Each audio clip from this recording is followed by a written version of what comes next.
আসসালামু আলাইকুম। পঞ্চম শ্রেণীর গণিত বই নিয়ে ধারাবাহিকভাবে আলোচনা করছিলাম। তার ধারাবাহিকতা 108 নম্বর পৃষ্ঠাটি নিয়ে এখন তোমাদের সাথে আলোচনা করব। 4 নম্বরের মধ্যে আমরা যদি টপিকটা দেখি, ডান পাশের চিত্র অনুযায়ী ক, খ এবং গ তিনটি গ্লাসে যথাক্রমে 100 মিলি, 80 মিলি এবং 150 মিলি শরবত রাখা আছে।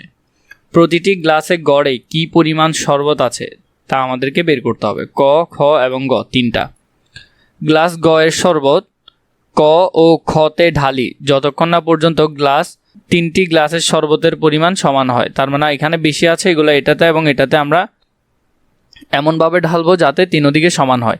এক কথা এখানেরটা আমরা এমনভাবে ঢাললাম, ধরো এটা পুরা, এটাকে আমরা এখানে দিলাম, দোনোটাতে দিয়ে কী করলাম, সমান করলাম। আমি তিনটি গ্লাসের সব শরবত একটি পাত্রে রাখবো এবং তা তিনটি গ্লাসে সমানভাবে ভাগ করে দেব। তাহলে তিনোটা গ্লাসেরগুলো আমি একটাতে নিলাম, নেওয়ার পর এগুলো আবার তিনটা গ্লাসে সমানভাবে ভাগ করে দিলাম।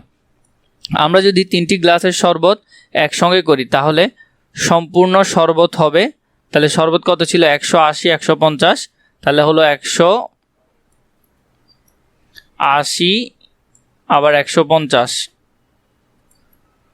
তাহলে যদি যোগ করি তাহলে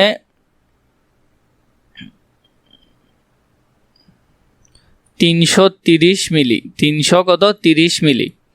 তাহলে প্রতি গ্লাসে রাখা শরবতের পরিমাণ হলো 330 মিলি, আর গ্লাস হলো তিনটা, 3 দিয়ে ভাগ করলে 110 মিলি করে প্রতি গ্লাসে থাকবে, 110 মিলি করে।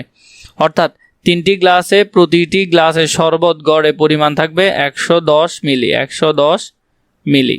3 নম্বরে নিচে 2023 সালে ঢাকা শহরের সর্বোচ্চ তাপমাত্রার একটি তালিকা রয়েছে। চলো তালিকাটি থেকে ওই বছরের গড় তাপমাত্রা বের করি। মাস জানুয়ারি, ফেব্রুয়ারি, এখানে মাসগুলো দেওয়া আছে, March, April, May, June, July, August, September, October, November, December. এখানে দেওয়া আছে এগুলো তাপমাত্রা ছিল জানুয়ারিতে 23.4, ফেব্রুয়ারিতে ছিল 28.7, তারপরে মার্চে ছিল কত, 32.1, এপ্রিলে ছিল 33.1। তাহলে এখানের মধ্যে দেখো অনেকগুলো তাপমাত্রা দেওয়া আছে, আমরা এটা সমাধান করব। মোট কথা হলো যে আমরা গড় তাপমাত্রা বের করব। তো গড় তাপমাত্রা কীভাবে বের করবো, সবগুলো যোগ করব, যোগ করে মাস কয়টা, 12টা, 12 দিয়ে ভাগ করব। তাহলে আমরা যদি এখানে সবগুলো যোগ করি, দেখো 23.4, 28.7, 32.1, 33.5, 33.4, 32.6, 33.3, 31.1, 32.4, 32.7, 29.7, 25.0। সবগুলো যোগ করলে আমাদের আসলো কত, 366.9। তার মানে এটা হলো যে আমাদের পুরো সবগুলোর যোগফল।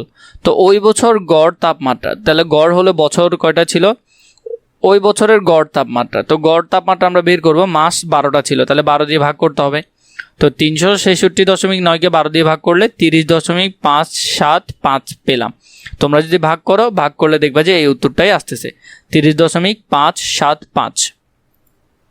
তো এইভাবে করে তোমরা 108 পৃষ্ঠাটা সুন্দর করে সমাধান করে ফেলতে পারবে। আর পরবর্তীতে প্রয়োজন হলে নিশ্চয়ই কমেন্ট করে জানাবে।